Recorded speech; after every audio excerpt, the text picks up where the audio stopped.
The morning air was crisp as Rachel Whitmore stepped out of her black Ford Explorer and stood on the sidewalk in front of Summit National Bank's flagship branch in downtown Charlotte, North Carolina.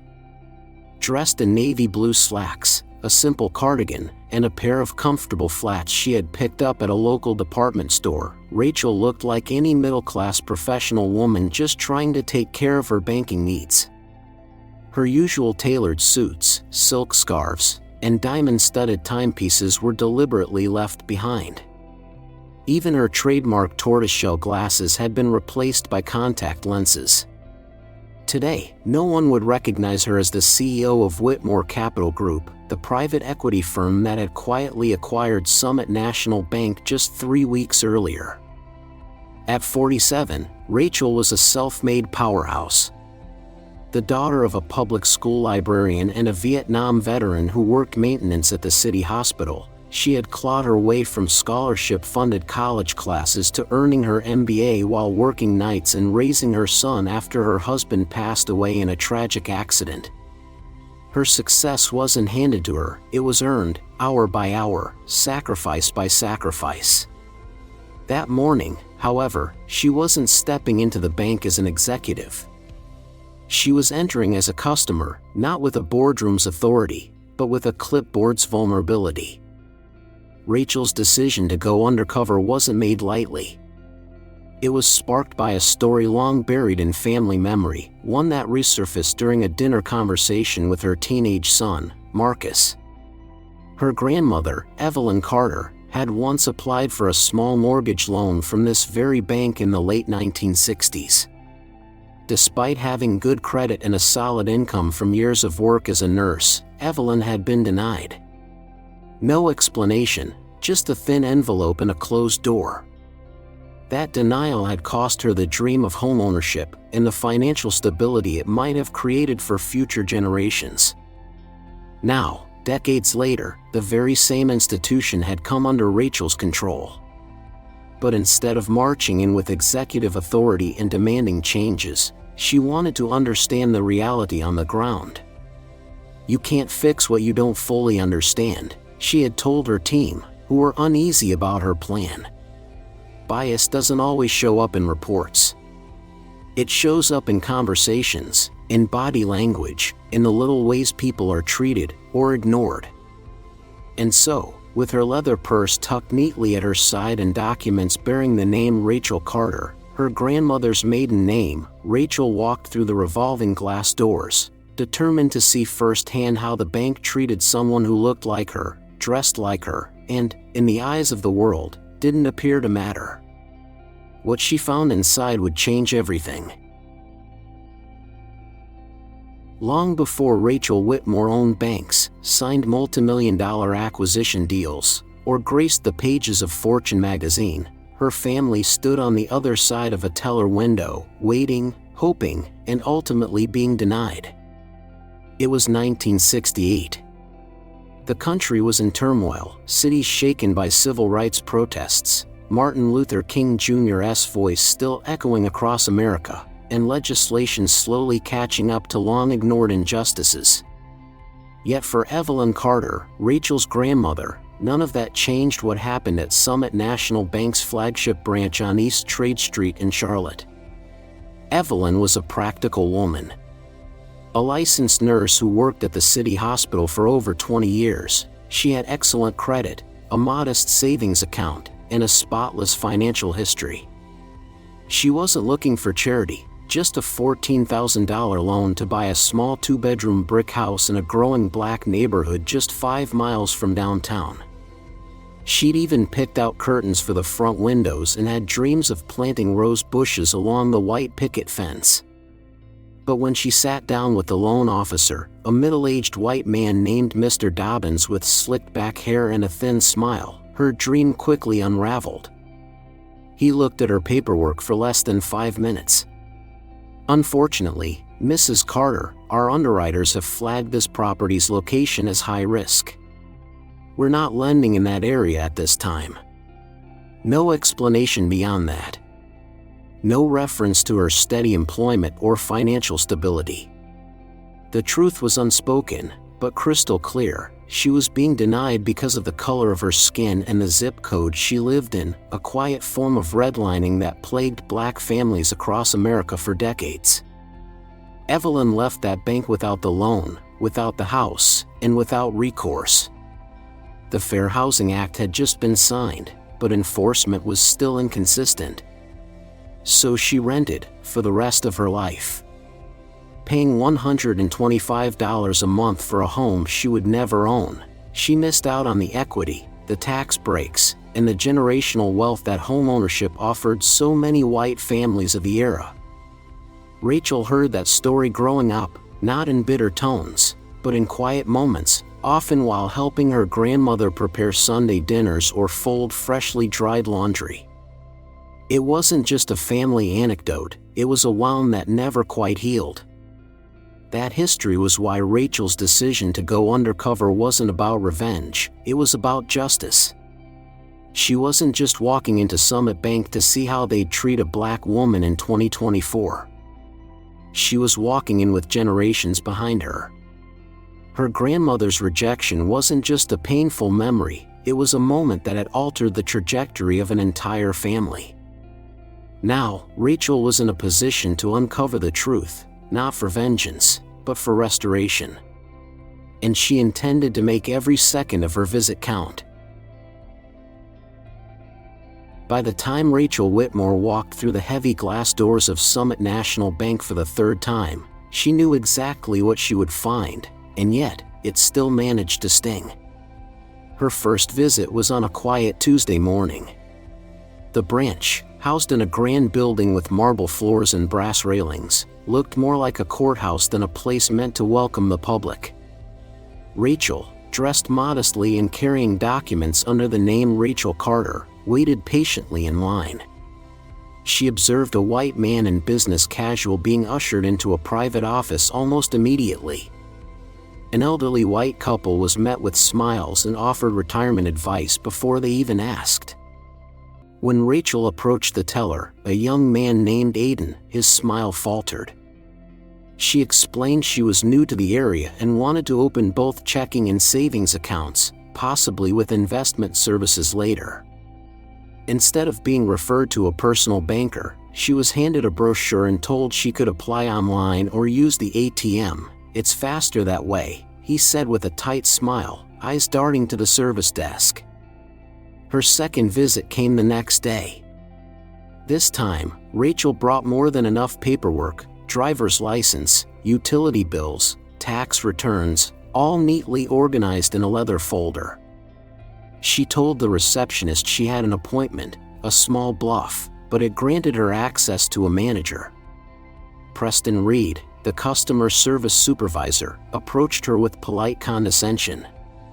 "We have strict documentation standards," he explained, asking for additional proof of income and business verification, requests he hadn't made to the white customer who walked in just before her and opened an account on the spot. As Rachel sat with Vivian Price, a senior loan officer, the treatment continued. Vivian never smiled, never asked about Rachel's financial goals. Instead, she questioned the validity of her documents and warned her about minimum balance requirements. When Rachel mentioned she had over $500,000 in investments, Vivian blinked, then coldly replied that such claims would require formal verification. By the third visit, it was clear they had labeled her. Staff whispered as she entered. Vivian barely looked up from her desk. Rachel asked about business loans.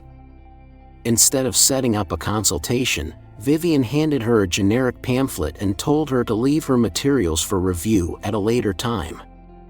Minutes later, Preston greeted a white businessman by name and escorted him personally to the manager's office for a loan consultation. The message was loud and clear: "You don't belong here." Rachel had experienced discrimination before, in boardrooms, on flights, even in casual social settings. But here, inside a bank she owned, the sting was sharper. She didn't need further proof. But what happened next would be something no one, not even Preston Reed, could have seen coming. It was shortly before 10 a.m. on a Thursday when Rachel Whitmore walked into Summit National Bank for the third and final time. Dressed in a gray blazer and carrying a portfolio of business documents, she looked every bit the prepared entrepreneur. Her posture was firm, her tone polite. But beneath the composed surface, Rachel carried the weight of 2 previous visits filled with humiliation and veiled discrimination. She approached the front desk calmly. "Good morning," she said. "I'd like to speak with someone about your small business loan options." The receptionist, new and seemingly unaware of Rachel's prior treatment, offered a tight smile and asked her to wait. Rachel took a seat in the designated area, watching the operations unfold around her. 3 white customers arrived after her. All were greeted promptly and ushered into private rooms. She remained in the waiting area for over 20 minutes, receiving nothing but sideways glances and murmured words from behind the customer service desk. Eventually, Vivian Price, the senior loan officer who had dismissed her the previous day, approached with a thin folder in hand. Without sitting, she handed Rachel a generic packet. "These are our standard business offerings," she said curtly. "You can leave your paperwork with us if you like." Rachel opened the folder, only to find it full of marketing materials, no actual loan terms, no forms, and certainly no consultation. She calmly replied, "I'd prefer to speak with someone directly. I have financial projections and a business plan that deserves a proper review." Vivian's expression tightened. "We're very busy today. Someone will call you." From across the room, Preston Reed watched. His face darkened as Rachel stood her ground. That's when Rachel overheard it. A voice from the service counter, not even whispered. "She's back again? Some people just don't know their place." Rachel rose from her seat and approached the customer service desk, her voice clear but composed.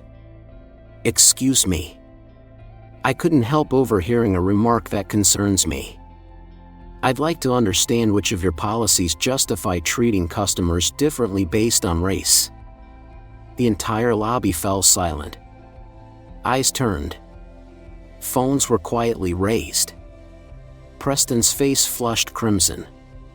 "You're creating a disturbance," he snapped. "I'm going to have to ask you to leave. Right now." "I'm simply asking for equal treatment," Rachel replied. Then, without warning, Preston stepped forward and slapped her across the face, a sharp, open-handed blow that echoed through the marble lobby. Gasps filled the air. Phones were now recording. "I've already called the police," Preston barked. "We don't serve your kind here." Rachel did not move. Her hand rose to her cheek, now flushed from the impact. Her eyes never left his. And outside, the sound of approaching sirens cut through the still air, a signal that this quiet act of cruelty had just become a public reckoning. The police arrived within minutes, 2 cruisers pulling up to the curb, sirens fading as 3 officers stepped into the lobby of Summit National Bank. The atmosphere inside was tense. Customers stood frozen. Staff pretended to shuffle papers. Cell phones hovered in the air, recording what had become a scene of public disgrace. Rachel Whitmore stood calmly near the customer service desk, the red imprint of Preston Reed's hand still visible on her cheek. Her posture was upright, her gaze steady. Preston, on the other hand, had already begun spinning a version of events that suited his narrative. "She became aggressive," he told the lead officer, puffing out his chest. "We had to restrain her. She refused to leave and threatened staff." It was a bold lie, told with the kind of confidence that came from years of getting away with it. But this time, it wouldn't work. Rachel raised her hand slowly, complying with the officer's commands.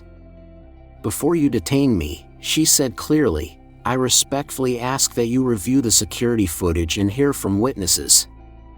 I was assaulted, not the other way around. From the crowd, a woman stepped forward. "I saw everything," she said. "He hit her." "She didn't lay a hand on anyone." Another man chimed in. "I have it all on video.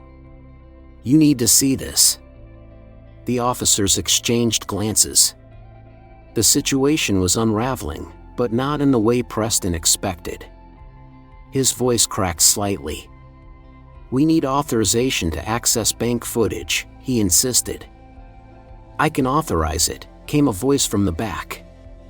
It was Charles Jennings, the branch manager, emerging from his office with the sudden caution of a man sensing his position might be in jeopardy. "Let's cooperate fully with law enforcement." Rachel, still composed, turned to the lead officer. "May I make one quick phone call? I believe it will help clarify things." He hesitated, but nodded. "On speaker," he said. Rachel pulled out her phone and dialed from memory. The call was answered almost immediately. "Miss Whitmore, we're ready," a female voice said professionally. The use of Whitmore, not Carter, caught Preston off guard. His face shifted. Something wasn't adding up. At that moment, the bank's glass doors swung open again. 3 sharply dressed professionals entered with the confident stride of people used to running things, not following orders. Leading them was Desiree Grant, Rachel's chief legal officer. Behind her, the firm's general counsel and IT director. "Miss Whitmore," Desiree said, handing Rachel a sleek leather folder. "All documentation is here." Rachel opened it slowly, removed a document with embossed seals and turned to Preston. "I am Rachel Whitmore, CEO of Whitmore Capital Group. 3 weeks ago, we acquired Summit National Bank's parent company. I own this bank." The color drained from Preston's face. The room went still. And for the first time since Rachel walked into that branch, everyone finally listened. For a long, breathless moment, no one in the lobby of Summit National Bank moved. The woman they had ignored, dismissed, and ultimately assaulted was now standing at the center of the room, not as a victim, but as the owner. Rachel Whitmore, CEO of Whitmore Capital Group, held in her hands the legal documents confirming her authority over every inch of that marble-floored branch. Preston Reed, once brimming with smug confidence, now stood ashen and trembling. I didn't know," he stammered, clutching the edge of the counter as if it might keep him from collapsing. "Ma'am, I had no idea who you were." Rachel didn't flinch. She didn't raise her voice.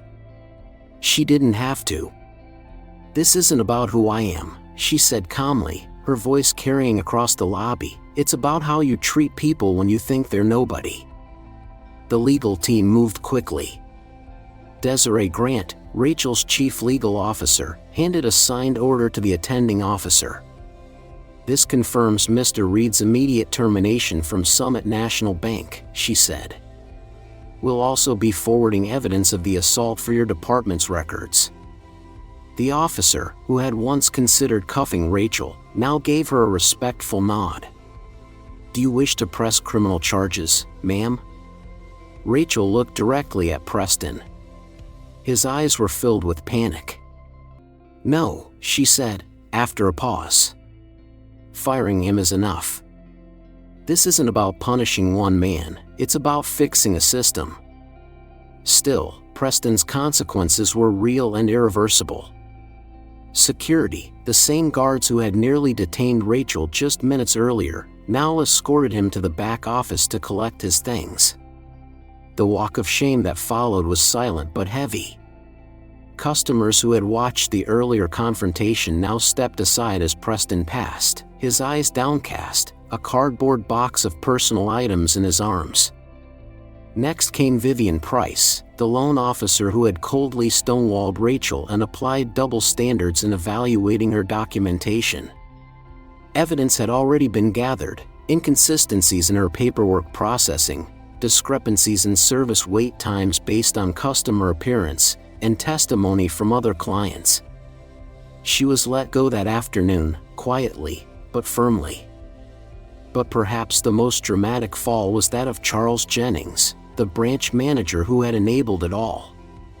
For over 2 decades, he had cultivated a culture of quiet bias masked by professional polish. Rachel's team presented emails, internal memos, and even footage showing Charles ignoring discriminatory behavior while selectively rewarding employees who protected the brand. When informed of his dismissal, Charles protested loudly. "I've given this bank 26 years. You can't do this to me." Rachel simply replied, "And in those 26 years, how many people like my grandmother did you quietly turn away?" As he was escorted out, Charles looked around the lobby that had once been his domain, and now was no longer his. The reckoning had begun. And justice, though long delayed, had finally found its way through the doors of Summit National Bank. The day after the dramatic confrontation at Summit National Bank, the branch remained closed to customers. A simple sign on the door read, "Closed for staff reorganization and internal review. Reopening soon, stronger, fairer, better." But inside, the wheels of transformation were already turning.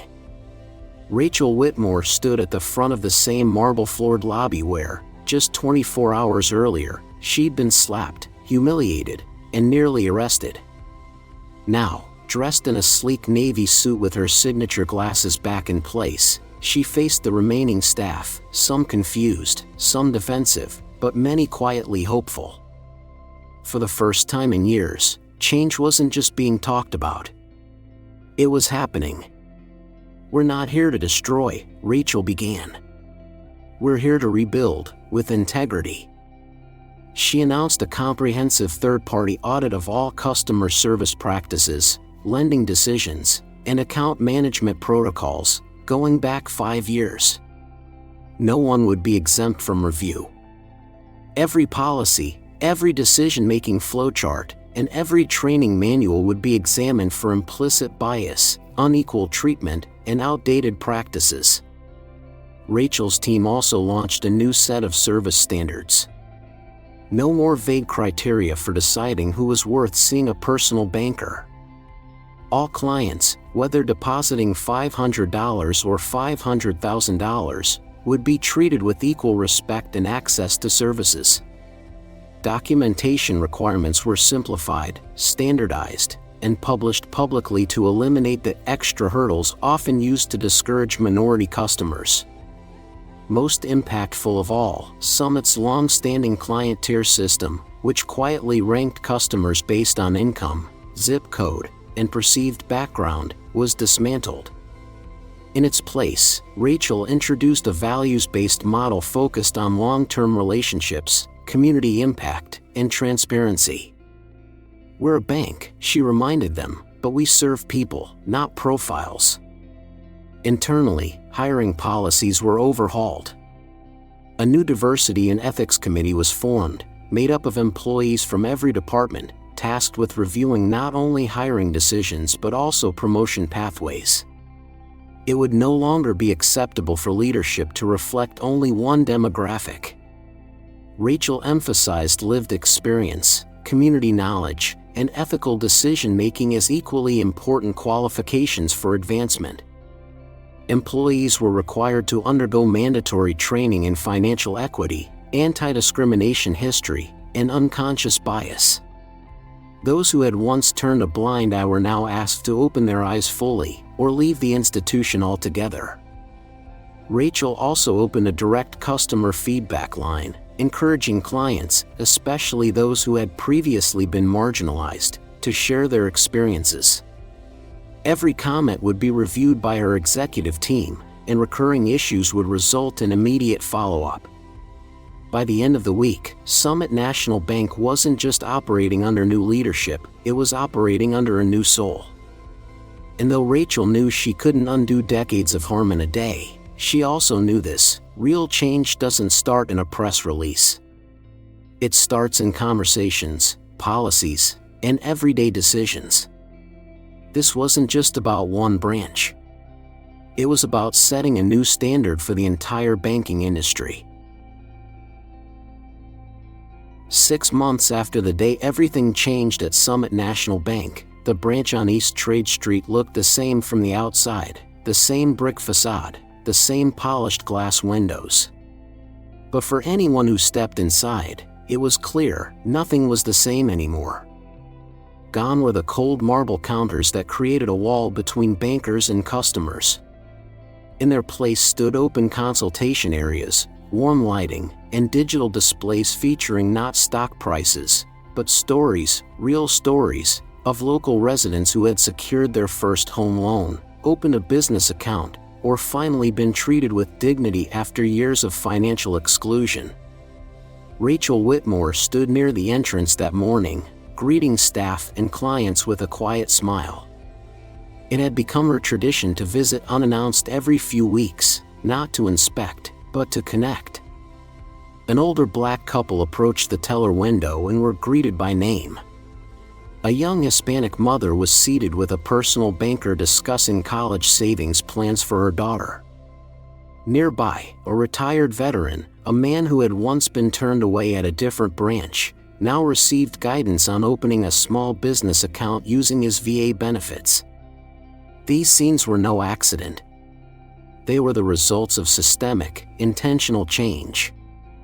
After the incident that shook the bank and made national headlines, Rachel had leaned into the storm, not away from it. She made the internal audit findings public. She invited regulators, journalists, and community leaders into the conversation. Critics warned that transparency would drive away clients and damage the bank's reputation. Instead, the opposite happened.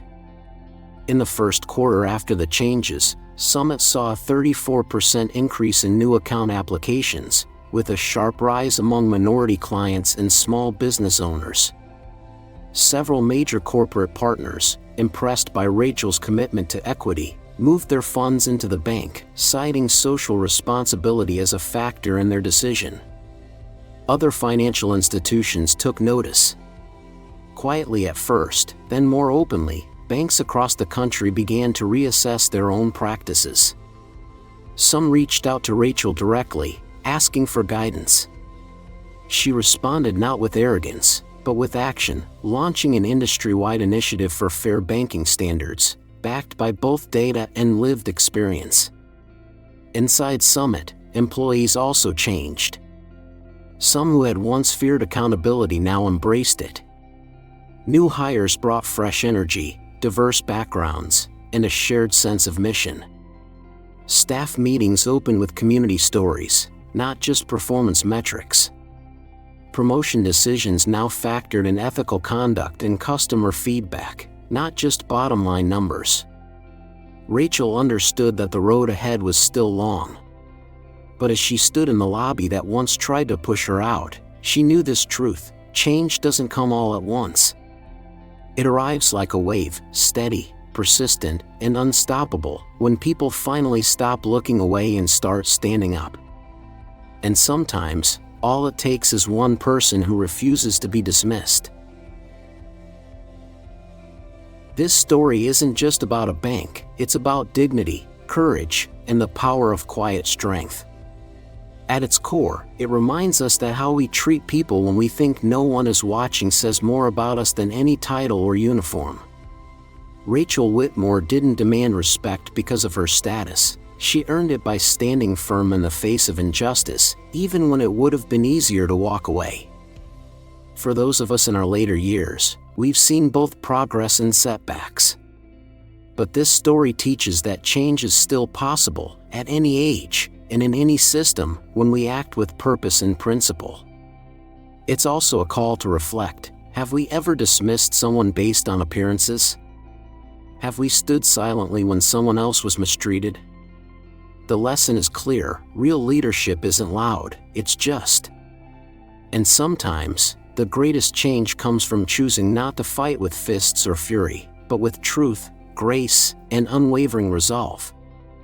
As we share wisdom with younger generations, may we also remind them, and ourselves, that character still matters, and doing the right thing never goes out of style.